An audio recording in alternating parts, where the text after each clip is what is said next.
오늘 우리에게 주시는 하나님의 말씀은 고린도후서 12장 7절에서 10절까지 말씀입니다.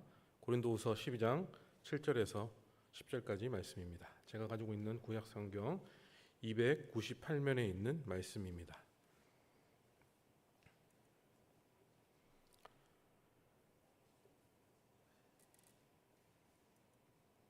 7절부터 함께 읽겠습니다. 여러 계시를 받은 것이 지극히 크므로 너무 자만하지 않게 하시려고 내 육체의 가시 곧 사탄의 사자를 주셨으니 이는 나를 쳐서 너무 자만하지 않게 하려 하심이라. 이것이 내게서 떠나가게 하기 위하여 내가 3번 주께 간구하였더니 나에게 이르시기를 내 은혜가 내게 족하도다. 이는 내 능력이 약한 데에서 온전하여짐이라 하신지라. 그러므로 도리어 크게 기뻐함으로 나의 여러 악한 것들에 대하여 자랑하리니 이는 그리스도의 능력이 내게 머물게 하려 함이라. 그러므로 내가 그리스도를 위하여 약한 것들과 능력과 궁핍과 박해와 공고를 기뻐하노니 이는 내가 약한 그때에 강함이라. 아멘. 섹스피어는요, 여자는 약하지만 어머니는 강하다라는 말을 남겼습니다. 저는 여자는 약하지만 와이프는 무섭다라는 말을 남기겠습니다.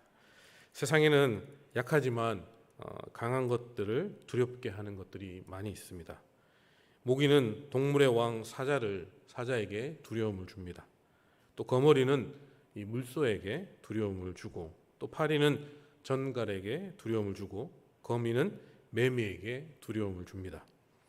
인생은 종이처럼 쉽게 찢어질 수 있는 약한 존재이지만 하나님이 함께 하시면 철판에 붙은 종이처럼 강한 존재가 될 수 있게 됩니다. 다윗은 골리앗 앞에서 얼마나 약한 존재였습니까? 그렇지만 하나님이 함께 하시니 작은 물맷돌로 그 큰 골리앗을 넘어뜨릴 수 있었습니다. 하나님은 기드온을 찾아오셔서 큰 용사라고 불러주셨습니다. 기드온은 미디안의 압제를 피해서 포도주 틀에서 숨어서 곡식을 타작하고 있었습니다. 먹고 사는 문제로 두려움을 가지고 있었던 것이었습니다. 하나님은 이런 기드온을 향하여서 큰 용사라고 불러주십니다. 예수님은 또한 바다를 걸어 제자들에게 오셨습니다. 죽음의 공포에 사로잡혀 있는 제자들을 향하여서 안심하니 나니 두려워하지 말라라고 말씀하고 있습니다. 오늘 본문 9절에서도 보면요, 예수님은 바울에게 내 은혜가 내게 족하도다. 이는 내 능력이 약한 데서 온전하여 짐이라 라고 말씀하고 있습니다. 온전하다는 말은 완성되다라는 뜻입니다. 주님의 능력의 완성은 내가 약함을 알고 인정할 때입니다. 예수님의 능력이 사람에게 나타날 때는 언제입니까? 바로 자신의 약함을 깨달을 때입니다. 인간의 한계를 경험할 때입니다. 절망을 느낄 때입니다. 예수님을 믿지 않는 사람의 절망은 진짜 절망으로 가게 되지만 예수님을 믿는 사람의 절망은 그 끝은 소망으로 인도합니다. 그 이유는 예수님을 바라보기 때문입니다. 이 자리에 함께한 모든 성도님들이 오직 예수님만 바라보시기를 바라겠습니다. 바울은 그리스도를 믿기 전에 어떤 사람이었습니까? 바울은 유대교의 열정적인 사람으로 예수 믿는 자들을 잡아 죽이는데 앞장선 사람이었습니다. 그러던 어느 날 바울은 대제사장의 공문을 가지고 다메섹으로 원정 박해를 하러 가는 중에 예수님을 만나게 됩니다. 그 과정은 이렇습니다. 예수님은 강한 빛으로 나타나셨습니다. 바울은 땅에 엎어졌습니다. 그리고 소리가 들렸습니다. 사울아 사울아 내가 어찌하여 나를 박해하느냐. 주여 누구시니까. 나는 내가 박해하는 예수더라. 예수님을 이렇게 만난 것이었죠. 바울은 개종 후에 이방인의 사도가 되어 복음 전파의 사명을 받아 로마까지 가서 복음을 전하는 사람이 되었습니다.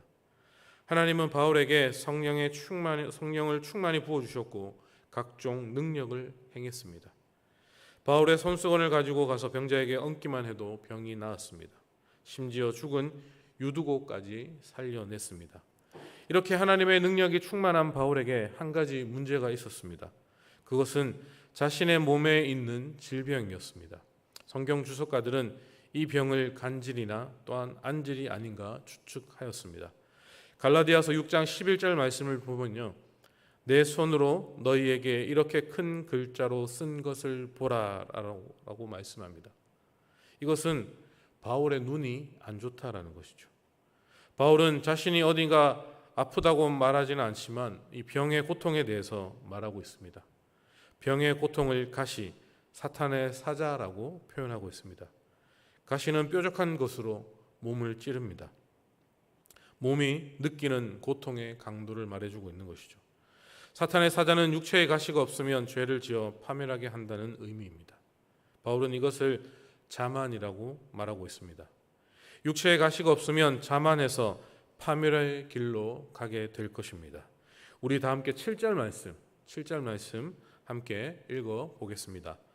여러 계시를 받은 것이 지극히 크므로 너무 자만하지 않게 하시려고 내 육체의 가시 곧 사탄의 사자를 주셨으니 이는 나를 쳐서 너무 자만하지 않게 하려 하십니다. 아멘. 이 자만이란 자신이나 자신과 관련 있는 것을 스스로 우쭐거리며 뽐내는 것을 말합니다. 바울 자신이 우쭐거리려고 뽐낼 만한 일이 있었는데 그것은 하나님께 받은 여러 가지 계시들이었습니다. 오늘 본문의 바로 앞부분인 1절에서 6절까지의 내용을 보시면 무익 하나마 내가 부득불 자랑하는데 그것은 주의 환상과 계시라고 말하고 있습니다. 바울이 이렇게 자신이 경험한 환상 계시에 대해서 간증하고 있는 것은 바울을 비난하는 사람들에게 바울에게 능력이 없다, 바울은 환상도 보지 못했다, 신비한 영적인 경험도 없다, 그런 비난을 잠재우기 위해서 무익 하나마 내가 부득불 자랑하나 하겠다라고 말하고 있는 것이었습니다. 4절을 보시면 그가 낙원에 이끌려 올라갔는데 가서 말로 표현할 수 없는 말을 들었으니 사람이 가히 이르지 못할 말이로다 하며 자세한 이야기는 하지 않습니다. 나의 사도권을 비난하는 사람들을 위해서는 자랑하겠지만 나를 위해서 자랑할 것은 약한 것들 외에 자랑하지 않겠다라고 말하고 있는 것이죠. 그래서 하나님이 나에게 육체의 가시 사탄에 주신 것은 내가 쓸데없는 자랑으로 스스로 멸망의 길을 걸어갈 것이기 때문에 제동장치로 주셨다라고 고백하고 있는 것이죠. 자동차에 브레이크가 없으면 어떻게 되겠습니까? 내비게이션을 틀면 규정 속도를 넘어가면 경고음이 들립니다. 경고음이 듣기 싫지만 없으면 속도 위반과 함께 사고 날 가능성이 높아지므로 경고음이 아니라 사랑의 음악으로 들어야 할 줄 알아야 합니다.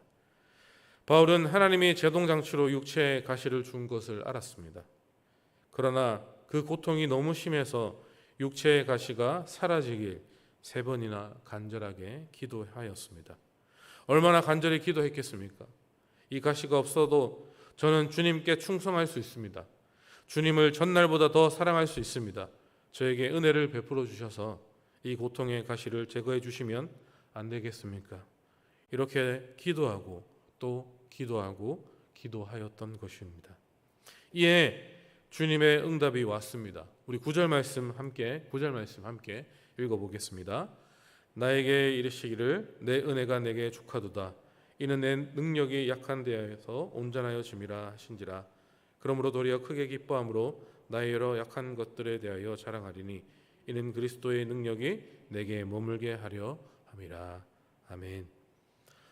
어느 누가 보더라도 바울의 입장에서나 하나님의 입장에서나 복음 전파에 목숨을 걸고 헌신하는 바울을 위해서라도 그 문제를 해결해 주어야 하는 것이 상식이 아닌가 생각해 보지만 하나님의 뜻은 언제나 우리의 상식을 넘어서 있습니다. 하나님의 뜻은 인간의 합리적인 상식으로 아는 것이 아니고 감성에 호소하는 것도 아닙니다. 하나님은 영이시고 그 영적인 깨달음이 필요하다라는 것이죠. 바울이 깨달은 것이 무엇이었습니까? 첫 번째는 자신의 받은 은혜가 족하다는 것을 깨달았습니다. 디모데전서 1장 13절에 보시면 내가 전에는 비방자요 박해자요 폭행자였으나 도리어 긍휼을 입은 것은 내가 믿지 아니할 때에 알지 못하였고 행하였음이라 라고 말하고 있습니다. 바울의 간증을 보면 자신을 그리스도를 향한 폭행자요라고 간증하고 있습니다. 이런 자기에게 그리스도께서 베풀어 주신 은혜가 크고 비록 자신의 몸에 있는 육체의 가시에 비교한다면 내가 받은 은혜가 비교할 수 없을 정도로 크다라는 사실입니다. 바울이 깨달은 두 번째는 자신의 약해짐으로 강해진다라는 사실이었습니다.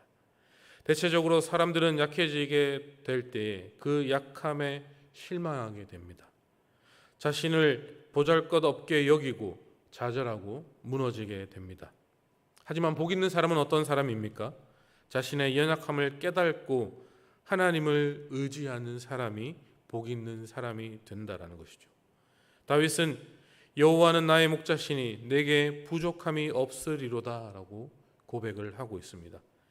어떻게 보면 바울이 신약 성경 27권 중에 12권을 쓸 정도가 된 것은 육체의 가시 때문이 아닌가 생각해 봅니다. 바울 자신도 이 가시가 나를 강하게 한다고 생각했기 때문에 도리어 크게 기뻐할 뿐만 아니라 나의 여러 가지 약한 것들에 대해서 자랑한다라고 말하는 것이죠.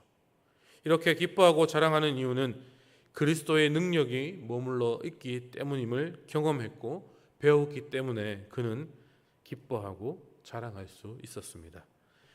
요셉도 애굽의 총리가 될 수 있는 능력을 갖춘 것도 어떻게 보면 2년 동안 감옥에 갇혔을 때에 아닌가 생각해 봅니다. 그곳에서 꿈을 해석하는 능력을 발휘하게 되므로 결국 바로의 꿈까지 해석함으로 애굽의 총리가 될 수 있었던 것이었습니다. 고난이 축복으로 변했다라는 것이죠. 하나님은 고난을 주시는 목적은 인간이 얼마나 약한 존재인지, 그리고 우리가 의지할 대상이 하나님이 얼마나 위대한 분인지 알기 위해 그렇게 고난을 주시는 것입니다. 사람이 죽을 병에 걸리면 어떻게 됩니까? 간절하게 하나님을 찾습니다. 환경이 사면초가에 부딪히면 어떻습니까? 하나님을 찾게 됩니다. 하나님이 바울에게 육체의 가시 고난을 주신 목적은 자만심 때문이다라고 이야기하고 있습니다. 영적 교만이다라는 것이죠. 에덴 동산에서 선악과를 따먹고 범죄한 인간의 죄는 바로 영적인 교만이었습니다. 하나님이 제일 싫어하는 사람이 있다면 바로 교만한 사람입니다. 하나님은 교만한 자를 물리치시고 겸손한 자를 좋아하신다라는 것이죠. 병이 들면 마귀도 천사가 된다라고 말하고 있습니다. 고난이 오면 겸손해집니다. 왜 하나님은 사람에게 고난을 주시는 것입니까? 그 이유는 바로 그 사람을 사랑하기 때문입니다. 사랑하지 않으면 징계도 없다라고 말하고 있습니다. 여러분에게는 어떤 고난이 지금 찾아오고 있습니까? 고난이 있다는 것에 감사하시길 바라겠습니다. 그 고난이 바로 하나님이 아직도 나를 사랑한다라는 증거가 될 것입니다. 고난을 주는 목적은 내 속에 있는 교만 때문입니다. 교만하면 하나님을 떠나게 되기 때문에 하나님을 떠나지 말라고 우리에게 고난을 주시는 이유라는 것이죠. 아버지의 유산을 받아가지고 집을 떠난 탕자는 고난을 받았습니다. 돈을 다 탕진하고 거지가 되어서 돼지가 먹는 쥐염 열매를 먹게 되었습니다. 만약 이 탕자에게 고난이 찾아오지 않았다면 그의 남은 인생은 어떻게 되었을까요? 아마 아주 교만한 삶을 살았을 것입니다. 아버지를 영원히 떠난 사람이 될 것이었습니다. 하나님의 백성들은 다르다는 것이죠. 고난을 통하여서 하나님은 하나님의 백성들이 겸손해지길 원하신다라는 것입니다. 겸손해야 다른 것을 의지하지 않고 오직 하나님을 의지할 수 있기 때문이다라는 것이죠. 사랑하는 성도 여러분, 바울처럼 자신의 능력이 하나님께 온다는 사실을 깨닫길 바라겠습니다. 그렇다면 우리를 향한 하나님의 뜻은 무엇입니까? 그것은 바로 하나님의 은혜 가운데 살아가는 것입니다. 은혜 가운데 살지 못하면 우리는 승리자가 될 수 없습니다. 또한 행복한 삶을 살아갈 수 없습니다. 또한 감사할 수 없게 되는 것이죠. 그리고 근심과 염려 가운데 고통을 받으며 살아가게 됩니다. 이런 반복적인 고통의 삶에서 벗어나는 유일한 길은 하나님께 은혜 받는 길입니다. 마지막으로 우리 10절 말씀을 다 함께 읽어보시겠습니다. 그러므로 내가 그리스도를 위하여 약한 것들과 능력과 궁핍과 박해와 공고를 기뻐하노니 이는 내가 약한 그때에 강함이라. 아멘. 자기 신앙을 진단하는 기준은 나는 얼마나 하나님을 기뻐하고 있는가, 나는 나의 약한 것을 어느 정도 인식하고 있는가, 그래서 주님의 능력을 얼마나 사모하고 있는가입니다. 이런 진단을 통하여서 하나님이 주시는 은혜로 강해질 수 있는 운하교회 모든 성도님들 되시길 바라겠습니다. 우리 가운데 있는 약한 것들과 능력, 궁핍, 박해, 공고를 기뻐하며 살아가시는 운하교회 성도님들 다 되시기를 바라겠습니다. 말씀을 정리하겠습니다. 사랑하는 성도 여러분, 약함이 오히려 강함이 된다는 성경의 진리를 믿으시길 바라겠습니다. 우리가 약하기 때문에, 우리가 부족하기 때문에, 우리가 적기 때문에 더 큰 희망과 기대를 가질 수 있는 것입니다. 하나님께서 우리의 약함을 강하게 하시고 우리의 부족함을 풍성하게 하실 것입니다. 또한 저와 여러분의 약함이 말씀을 통해서, 성령의 능력을 통해서, 예수 그리스도의 이름의 권세로 말미암아, 전능하신 하나님의 힘으로 말미암아 강하게 되고, 또 저와 여러분의 가난함이 하나님으로 인해서 부함이 되고, 저와 여러분의 실패가 주 안에서 성공이 되고 축복이 되는 역사로 바뀌어지는 축복이 넘쳐나기를 주님의 이름으로 간절히 소망하고 축복합니다. 아멘. 제가 한번 기도하겠습니다.